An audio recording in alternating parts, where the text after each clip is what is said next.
Si pensamos en el Renacimiento italiano, seguramente nos vengan a la cabeza nombres de hombres, pero hoy vamos a centrarnos en la biografía de una de las mujeres más formidables de esa época, una a la que apodaron, y con razón, la Tigresa de Forlì, Caterina Sforza.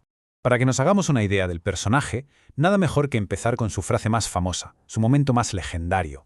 Hay que imaginar la escena. Sus enemigos tienen a sus hijos como rehenes. Amenazan con matarlos si no rinde su fortaleza. Y ella, desde lo alto de las murallas, les grita esto. Una respuesta que, define perfectamente el tipo de mujer que era.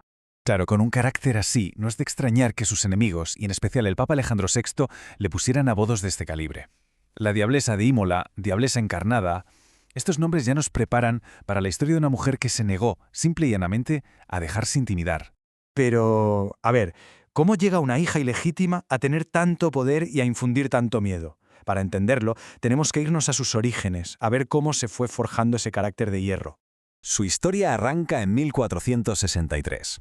Nace como hija bastarda de Galeazzo Sforza, el duque de Milán, así que su vida ya empezó marcada por la alta política. Y con solo 10 años, su matrimonio la coloca de lleno en el centro del poder papal. Desde luego, no tardó nada en demostrar que sabía muy bien cómo jugar sus cartas. Pero que nadie se equivoque, Caterina no estaba ahí para ser una simple esposa florero. No, rápidamente dejó claro que era una estratega militar y política por derecho propio, una figura que todos, absolutamente todos, debían tener en cuenta. Fijaos en esta jugada maestra. En 1484 muere su protector, el Papa Sixto IV. Hay un vacío de poder tremendo en Roma. Y ella, embarazada de 7 meses, ¿qué hace? Pues lidera a sus tropas, marcha sobre Roma y toma la mismísima fortaleza del Papa, el castillo de Sant'Angelo. Una maniobra increíblemente audaz para asegurar el futuro de su familia. Y es así, con esta demostración de fuerza, como se consolida en su papel de condesa de Imola y Forlì. Un título que, como veremos, iba a defender con uñas y dientes y con una astucia que se haría legendaria. Pero bueno, no todo en su vida fueron batallas y política. También hubo momentos para la pasión y una relativa paz, aunque siempre con la sombra de nuevos y poderosísimos enemigos acechando en el horizonte. Después del asesinato de su primer marido, Girolamo, y aquí es salseo porque algunos historiadores sospechan que ella pudo estar detrás de todo, pues fue entonces cuando Caterina encontró al que sería el gran amor de su vida, Giovanni de Medici. Tuvieron una relación secreta, apasionada, y de ella nació un hijo que también se convertiría en un guerrero legendario, Giovanni da Leván de Nere. Y aquí se plantea el gran conflicto de su vida, el choque de trenes. Por un lado, tenemos a Caterina, luchando por el legado de sus hijos, y por el otro, a la familia más ambiciosa y temida de Italia, los Borgia, con el Papa Alejandro VI y su hijo, el implacable César, decididos a quedarse con sus tierras.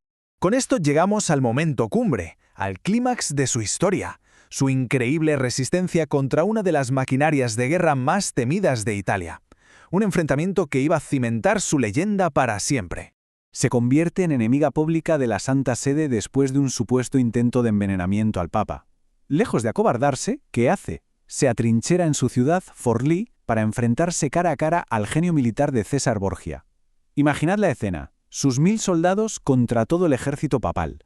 El propio Papa la llamó virago cruelísima, seguramente queriendo insultarla. Pero lo irónico del asunto es que, en el Renacimiento, virago era en realidad un término de respeto. Se usaba para describir a una mujer con el coraje y la habilidad de un guerrero. O sea, un reconocimiento, incluso de sus peores enemigos, a su increíble espíritu de lucha. Pero claro, esta lucha era un poco como David contra Goliat. ¿Cómo terminó esta historia tan desigual? Vamos a ver el final, su derrota, su increíble capacidad de supervivencia y, por supuesto, su legado.